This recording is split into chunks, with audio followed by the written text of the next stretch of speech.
Now, before we get to part two, I just want to give some context. Dio also could transmutate body parts on and animals together, so he had like this weird monkey man thing that he had just sitting around in his castle.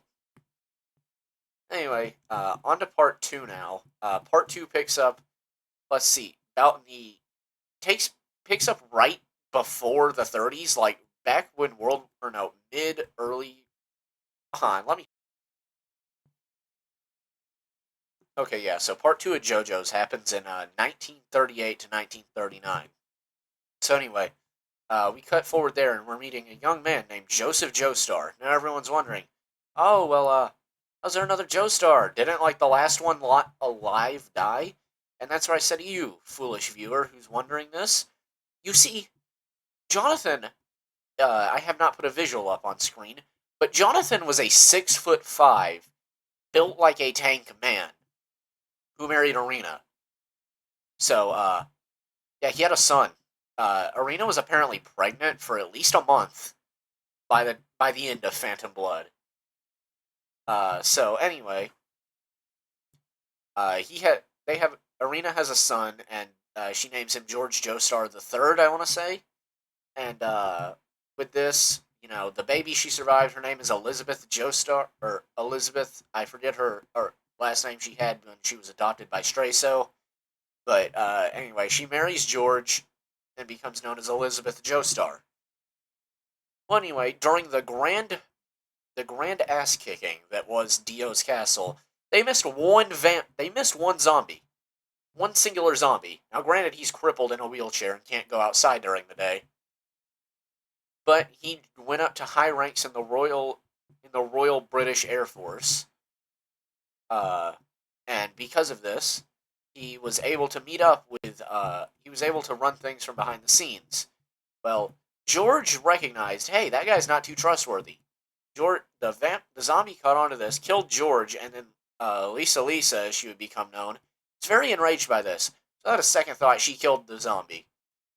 Someone who didn't understand the situation saw her just straight up murk a commanding officer and was like, "Hey, you just killed a commanding officer in the army during a war." Because this happened during World War One. Uh, Joseph, as he was called, Joseph Joestar, was barely a child, or barely a year old at this point.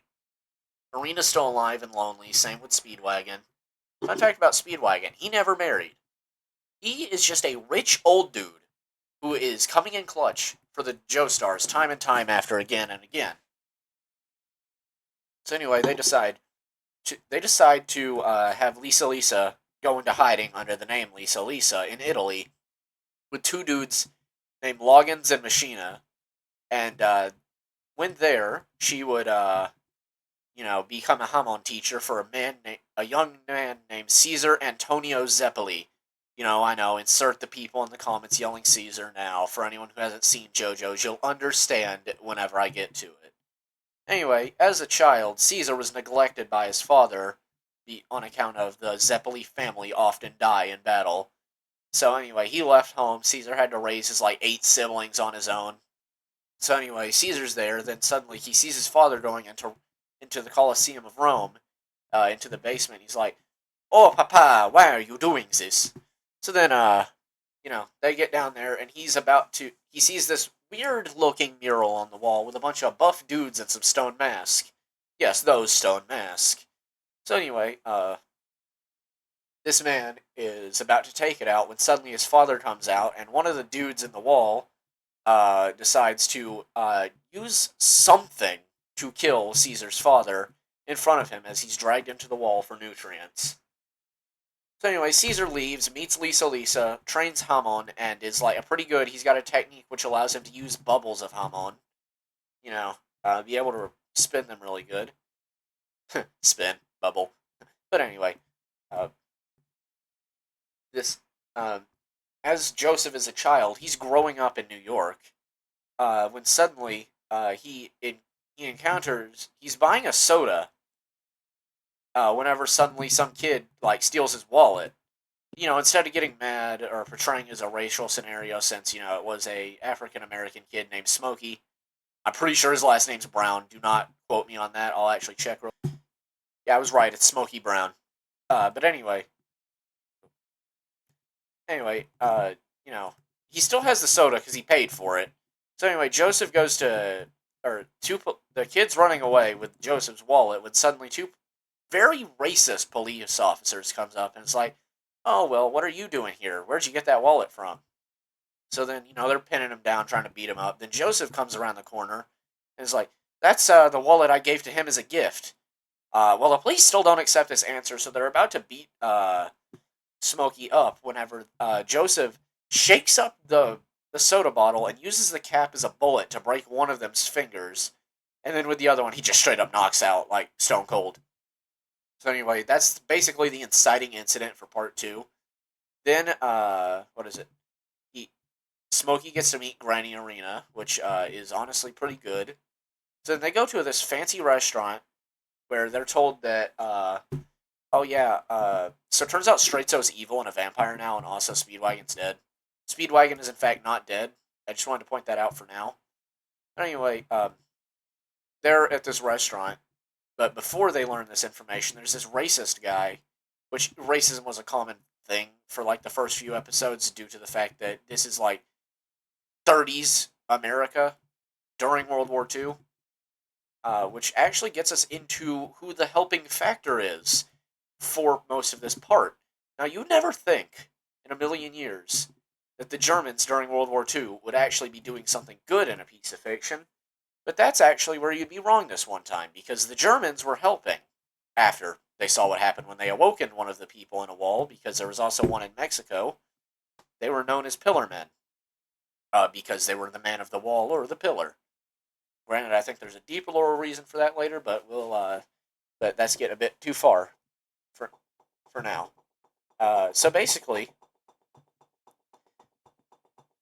due to this, Joseph has to fight him, and rather than going up front and being brutal with it, he's just like, "Your next line is, where are my? Oh no, where are my? One thing. Oh yeah, where are my brass knuckles? That's it. I know that's your next line." And then Joseph's like, "Well, I mean, if I were you, I would have put them in my back pocket." All this stuff. So Joseph's just, or the dude's impressed like that, so he beats up a coat hanger, and then Joseph just one taps him, throws him across the restaurant. Then that's where they learn that Stroheim's evil and allegedly, or not Stroheim, sorry, Straitzo's evil and allegedly Speedwagon's dead. But at that moment, they're told, also Straitzo might be on the prowl looking for you because he might have inherited Dio's will to kill the Joestars.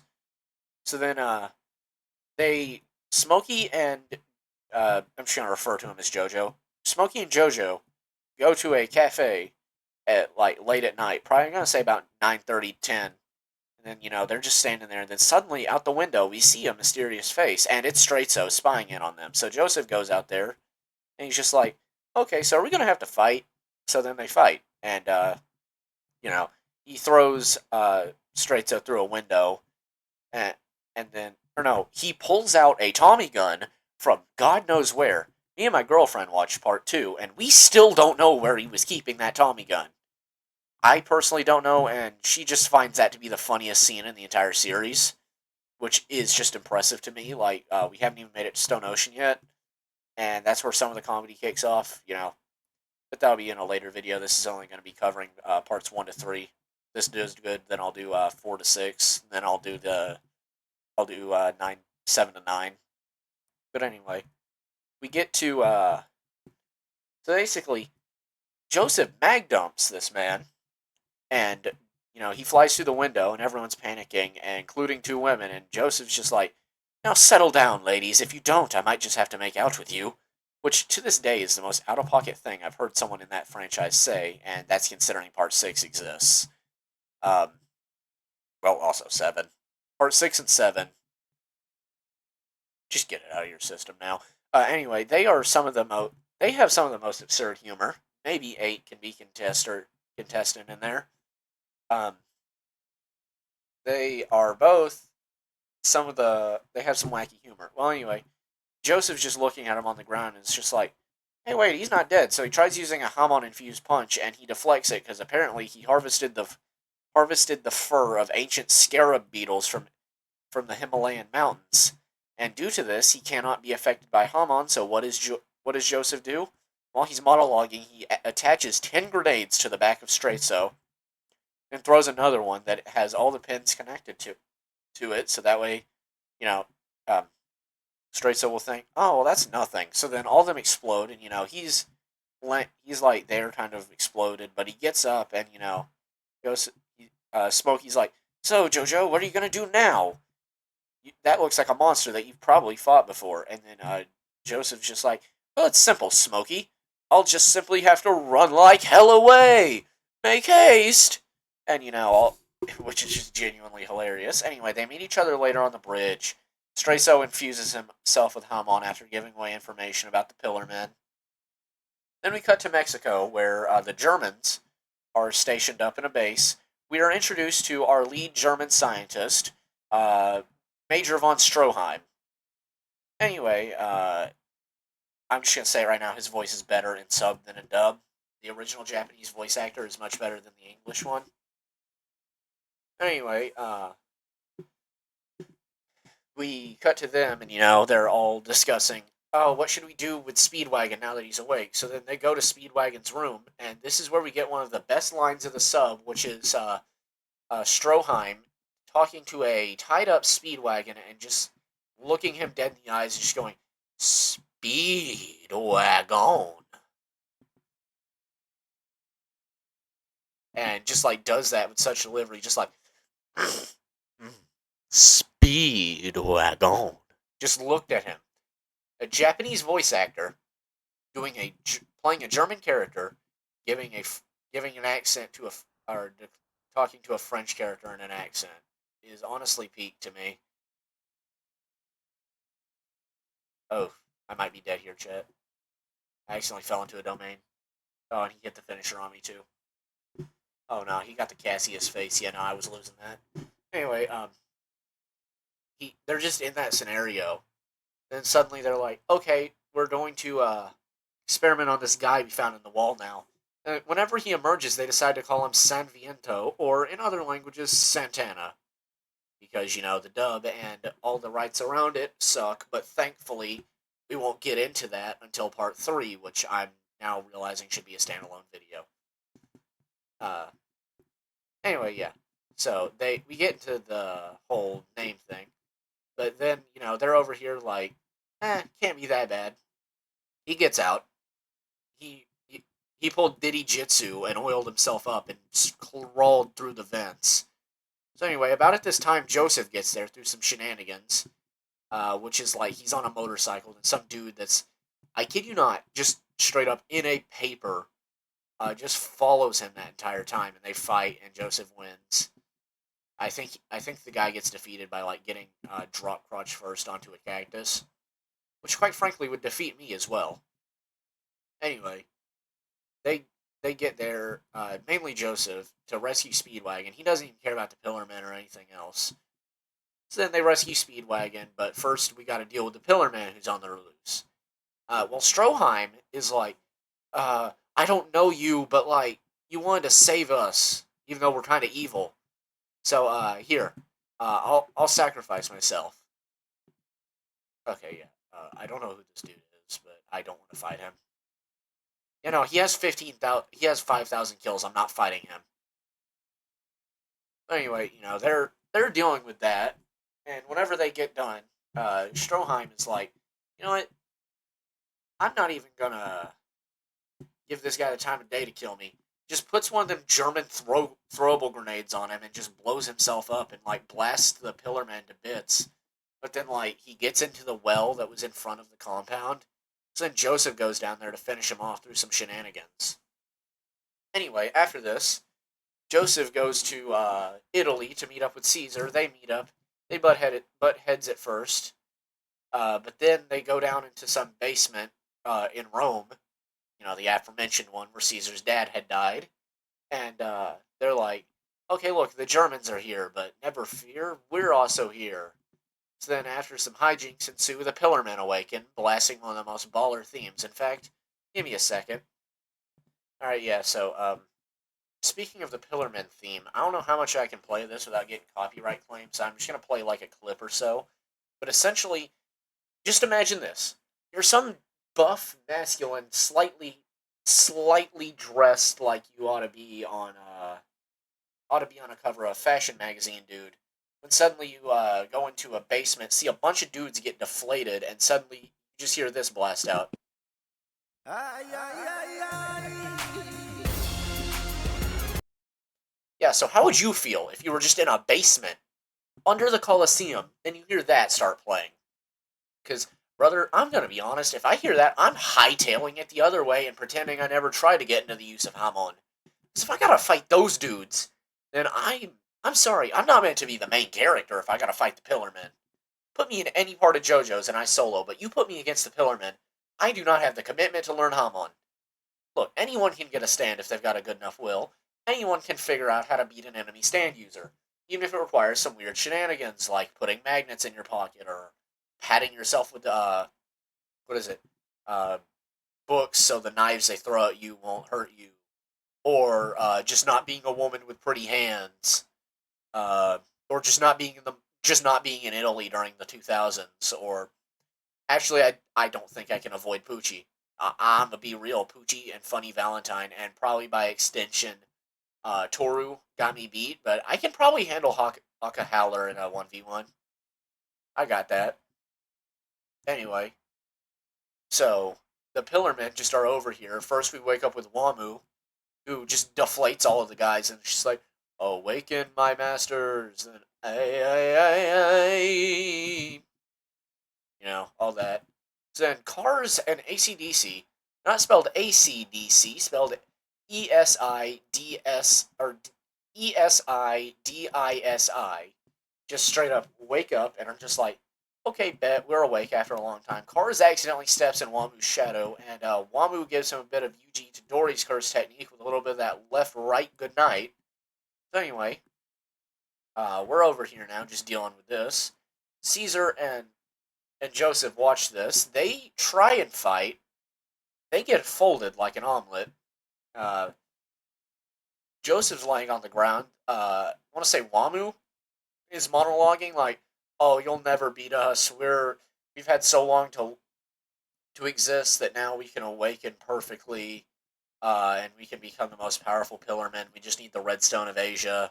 Well, it just so happens Lisa, who's like 20 miles away at this moment, has the Redstone of Asia. More on that later. Anyway, we're just dealing with. We have to now wonder how is Joseph going to get everyone out of this situation? So he does the classic technique that anyone in like a shooter-based game like Fighter versus Seeker or Run Hide and Fight would do. They pretend to be dead, and every time he turns around, he collapses. Eventually, he gets into a minecart and is running away when Wamu starts chasing up after him, and hits him with that divine sandstorm. Ruh! Well, he tanks it, and he's like, "Hey, so what if we wait a few months so I'm strong enough to be able to fight you correctly?" So they wait 1 month to fight. And during that time, Joseph and Caesar both train. Well, on the day that they're supposed to be recognized as Hamon Masters, Joseph is supposed to fight Loggins, and Caesar's supposed to fight Messina. At least I think. It's one of those ways. All I know is that one of Lisa's men die and the other one lives because one of them fought at a different spot. Anyway, Joseph gets to where he's supposed to fight his Hamon instructor, and he just sees ACDC holding his limp and dead body on his foot before he then kicks him off onto some spikes that the arena's on. And then they fight for a little bit with some outsmarting and eventually, some hum on rope shenanigans, followed by Wamu revealing that his power is to manipulate blood and his veins. So he basically shoots his veins out of his fingernails and shoots, like, weaponizes his blood and is able to do this in order to paralyze Joseph almost, and just anyone he fights. Joseph somehow beats him through some weird shenanigans. Or not Wamu, ACDC's left is nothing but a brain that in just a split second decision decides to how do I say this? Oh yes, take over Susie Q, who's basically just to explain it for you guys. Susie Q is this part's Lisa Lisa, and or not Lisa Lisa. She is this part's Arena, and due to this, their Joseph is madly in love with her, just off rip. For some reason, all the Joestar men do be loving blonde women.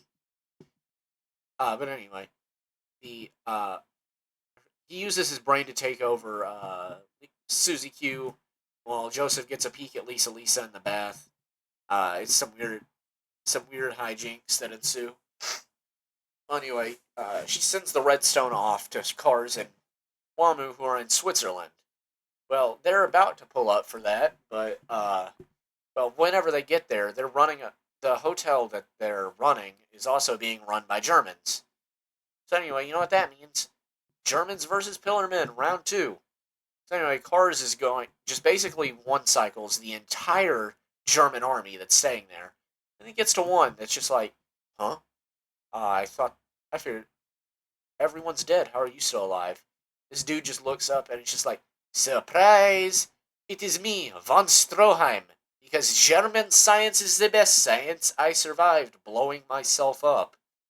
So anyway, Stroheim and Cars have a little fight. Stroheim gets cut in half. Now, since he's a cyborg, he was just like light work, no reaction. So anyway, they are just over here. The rest of the cast pulls up, and it's like, look, it's Cause. So Joseph grabs the amulet. They fight over it for a bit. They're about to fall off a cliff when, through some like hum on shenanigans, Caesar pulls Joseph up only using some icicles.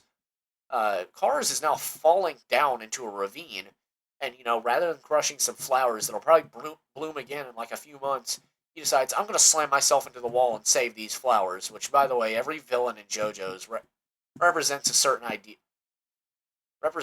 idea that the main character must, in a way, kind of find a way to counterbalance.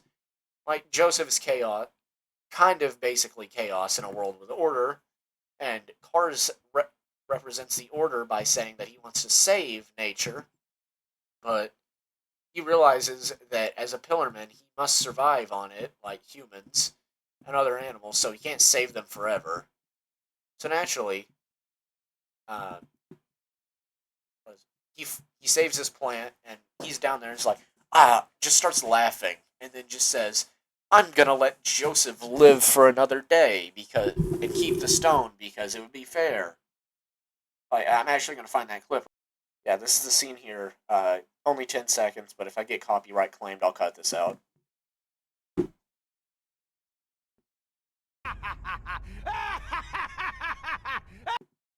Yeah, so Cars just decides instead of going back up there and running the ones, he's just gonna stay down there and laugh.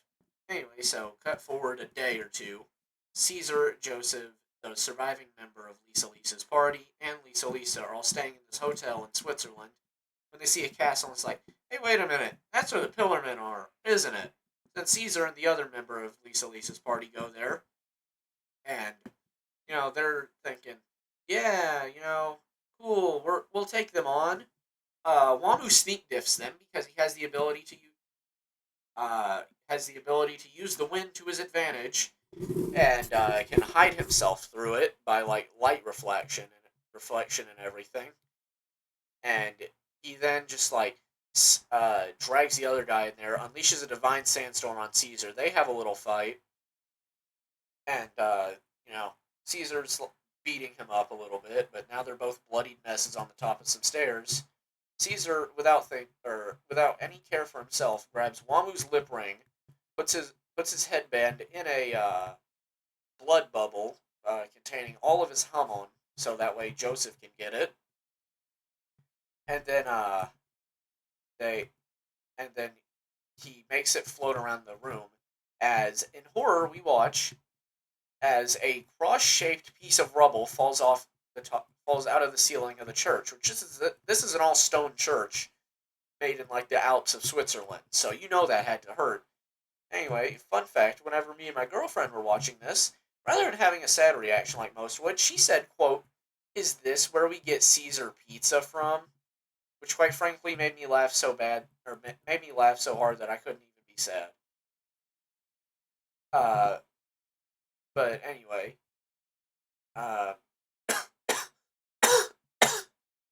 Sorry. Anyway, Caesar is dead. Why did I say it like that? Anyway, Caesar is now dead. Joseph comes in there, same with Lisa, and they're just like, oh, I wonder where Caesar is. Maybe he went off into the thing. And some rubber rubble falls down. And Caesar, they see where the cross is, blood pouring out, and they can't find Caesar, so they put two and two together, and then we get a heartbreaking moment where Lisa is crying. It's just like, Caesar, no, he's dead. And then Joseph just screams at the top of his lungs for Caesar, which has now become one of the most meme scenes from that because of just the scream and gif that anytime you see someone getting crushed by an object on TikTok, 90% of the time the top comment will be the Caesar gif. Anyway, so they go into a room that Kars and Wamu are held up in, which has like 1,000 vampires in them. Anyway, they say, okay, so meet us tonight at this one place, bring the redstone, and we'll have a fair 1v1. Me and Joseph, Wamu says to Joseph and Lisa. And Lisa, and Kars are supposed to fight in a fair 1v1. Anyway, Kars did not keep it fair. He almost immediately shanked Lisa out once their battle began. But I'm just getting that out of the way now. Do not expect her to beat Kars. But anyway, they have the redstone in their possession because Kars cheats. And then, they're all thinking, yeah, we're going to win this. But Joseph and Wamu do still have to have their battle, which actually is happening before Lisa and Kars' battle. I'm going to just find a different server for this because, quite frankly, I don't want to deal with that. Anyway, Kars and Wamu and Joseph are having their battle when suddenly, their battle is a bit different than the other battles. Their battle is decided based on I spawned in a domain, didn't I? Oh, anyway. Their battle is being decided by who can win in the chariot race to kill each other. Joseph no diffs, but then he uses Caesar's headband, which he set on fire, to basically implode Wamu down to just a head. And he's like, you fought hard, Joseph, even though I blinded myself to use my wind antenna to see you better in this fight. You won, fair and square. So then, Joseph and Wamu have their parting words. So then, Lisa and Kars are set to have their fight. Kars cheats pretty obviously, pretty quickly, puts her in a death trap. Then the German army shows up, uses some UV light rays to stun Kars and melt all the vampire army. And then Stroheim's there as well because he got put back together in like the 2 days between this. Then we just see Speedwagon and Smokey there. I think there was someone else important, but I can't remember. Even though it's been like a week since I've watched this. For the record, I've seen all of JoJo's. I'm just rewatching it with my girlfriend because I want her to get the blind experience of it. So anyway, everyone's there. They pull up. They kill all the vampires. Kars is impaled on some things and like getting shown with UV lights. But what everyone doesn't know is that he had already gotten the Redstone of Asia and put it in the Ultimate Life Form mask that turns you into the Ultimate Life Form. Anyway, so Kars just stands up and takes the mask crumbles off around him as he aura farms, and everyone's thinking, oh, well, he'll die in the sunlight. The sun rises. And Kars just stands there aura farming harder now. So then, with the red stone on the ground, Joseph sees it, and is just like, well, Smokey, everything else has failed. I don't have my Tommy gun on me. I got an idea. So then he picks up the redstone and just runs like hell away once more. Which has been one of the most memed bits of this part, along with Caesar's death.